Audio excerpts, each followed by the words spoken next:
산업부 블랙리스트 의혹으로 검찰 수사선상에 오른 더불어민주당 박상혁 의원이 문재인의 사저를 방문한 것으로 알려져 논란이 일고 있습니다.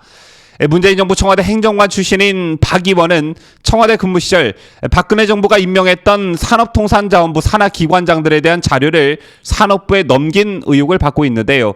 이 때문에 검찰의 수사선상에 올랐죠. 자, 그런데 몽골 출장 중이었던 박 의원은 검찰 수사 소식에 급히 귀국했고 이후 문재인의 사저를 찾아가는 것입니다. 제2의 네티즌들은 말맞추기를 하러 간 것이 아니냐며 강한 의혹을 제기하고 있습니다.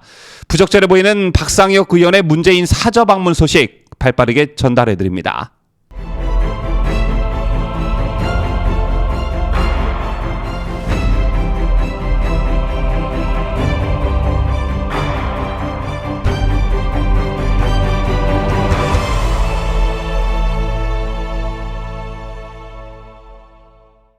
시청자 여러분, 편안한 주말 보내셨습니까? 새롭게 출발하는 월요일에 보내드리는 뉴스데일리 베스트 시작합니다.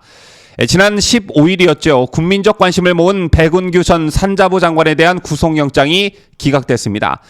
서울 동부지법 신용무 영장 전담 부장판사는 이날 백 전 장관에 대한 구속영장을 기각하면서 변호인과 검찰 수사팀에 760자 분량의 영장 기각 사유서를 보냈다고 하는데요.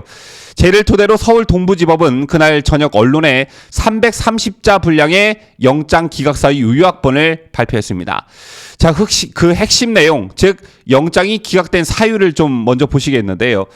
신용무 부장판사는 장관직에서 물러난 지 3년 9개월가량이 지났고 재직 당시 직원들과 돈독한 관계를 유지하지는 못했다. 다른 피의자나 참고인들을 회유해 자신에게 유리한 진술을 끌어낼 가능성은 사실상 없는 것으로 보인다. 이렇게 기각 사유를 밝혔습니다. 또 법원은 상당한 양의 객관적 증거가 확보돼 있어 진술만으로 유무죄를 가려야 하는 상황은 아니다. 이렇게 밝혔는데요. 검찰의 수사가 백 전 장관의 혐의를 소명할 물증을 확보하는 등 충분히 진행이 됐다는 것입니다. 하지만 법원은 현재로서는 백 전 장관의 도주 및 증거인멸 우려가 없기 때문에 불구속 수사를 진행하는 게 타당하다 이렇게 판단한 것인데요. 국민적 관심을 모으는 사건의 경우 주요 피의자의 구속영장 발부 여부가 논란을 불러일으킬 때가 참 많습니다. 자, 그렇다면 법원은 도대체 어떤 기준으로 구속영장을 기각하는지 여러분들 이게 궁금하실 텐데요. 여러분께서도 많이 들어보셨을 테지만 법원의 구속영장 발부에서 가장 중요한 것은 도주와 증거인멸입니다. 그런데 법원은 피의자의 직업과 주거가 일정하고 사회적 명망이 있거나 재산이 많을수록 도주 우려와 증거인멸이 없다며 구속영장을 기각합니다. 자, 그런데 여기서 법원과 국민의 눈높이는 항상 차이가 나곤 하는데 법원은 도주 여부를 중요한 기준으로 삼지만 그러나 법원의 판단과는 다르게 국민들은 증거인멸을 우선으로 하는 경향이 있죠. 특히 국민들은 재산이 많거나 사회적으로 성공한 사람일수록 증거를 인멸할 우려가 있다고 여기는 경향이 강합니다. 특히 권력자이거나 돈이 많을수록 정관예우 변호사를 통해 범죄를 은폐할 가능성이 높기 때문에 구속을 해야 한다고 생각을 하죠. 사건의 중대성과 관련해서도 법원과 국민의 기준은 다른 편인데요. 권력자가 연루된 경우 국민들은 심각한 범죄라고 생각하지만 법원은 피의자가 수사와 재판에 적극 협조한다고 진술했으니 구속영장이 필요 없다 이렇게 하면서 기각합니다. 또 국민들은 성범죄 사건의 경우 재범률이 높고 2차 가해가 우려되니까 빨리 구속시켜야 한다 이렇게 생각하지만 법원은 단순히 직업과 주거가 일정하니 도주의 우려도 없다 이렇게 판단하는 편입니다. 자, 그런데 문제는 앞서 말씀드린 도주의 우려와 증거인멸의 우려는 수치로 나타낼 수 없는 지극히 판사의 주관적 의사라는 데 있는데요. 지난 2017년 박근혜 대통령의 추가 구속영장이 발부가 됐었죠.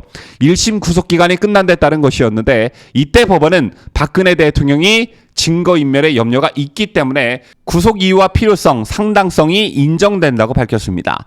피고인이 전직 대통령으로서 중요 증인들을 직접 지휘한 적이 있고 개별 기업의 은밀한 정보를 보유하고 있기 때문에 석방될 경우 남은 증인들에게 영향력을 행사해 증거 조작과 번복을 시도할 가능성이 높다는 점을 이유로 든 것입니다.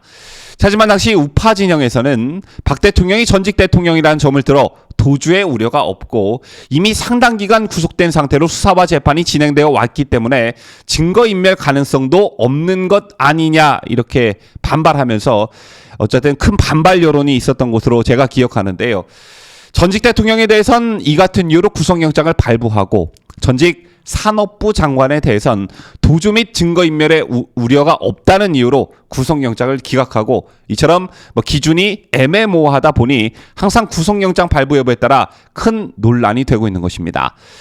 제가 왜 구속영장과 관련해 장황하게 설명을 드렸냐면 오늘 좀 관심 가는 소식이 있었기 때문인데요.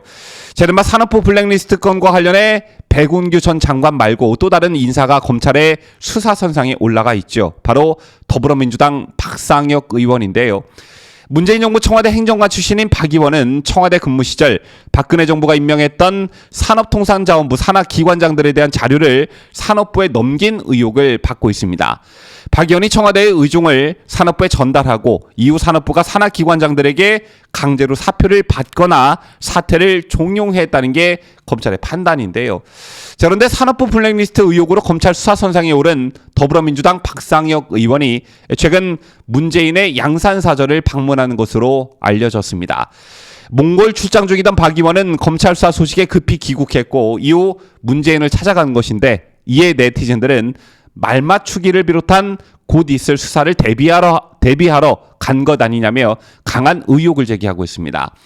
구속영장이 청구됐다가 기각된 백운규 전 산업부 장관의 혐의와 박상혁 의원이 받고 있는 혐의는 서로 연결되어 있다는 점에 주목할 필요가 있는데요. 여러분 아시다시피 백 전 장관은 13개 기관장이 사퇴를 종용하라고 부하 직원들에게 지시한 혐의를 받고 있죠. 그런데 환경부 블랙리스트 사건 때 환경부와 청와대 균형인사 비서관실이 공모했듯이 산업부 블랙리스트 사건도 산업부와 청와대 인사비서관실이 개입한 것으로 검찰은 보고 있습니다.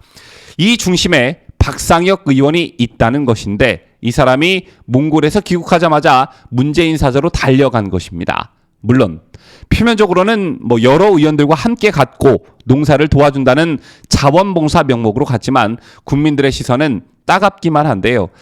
앞서도 언급해드린 적이 있지만 박근혜 대통령에 대한 구속영장이 재발부될 때 법원은 피고인이 전직 대통령으로서 중요 증인들을 직접 지휘한 적이 있고 은밀한 정보를 보유하고 있기 때문에 석방될 경우 남은 증인들에게 영향력을 행사해 증거 조작과 번복을 시도할 가능성이 높다라고 했습니다. 그렇다면 백운규는 또 박상혁은 더 나아가 문재인은 그럴 가능성이 없을까요? 지금까지 저는 자유대한민국을 수호하는 뉴스데일리 베스트 민앵커였습니다.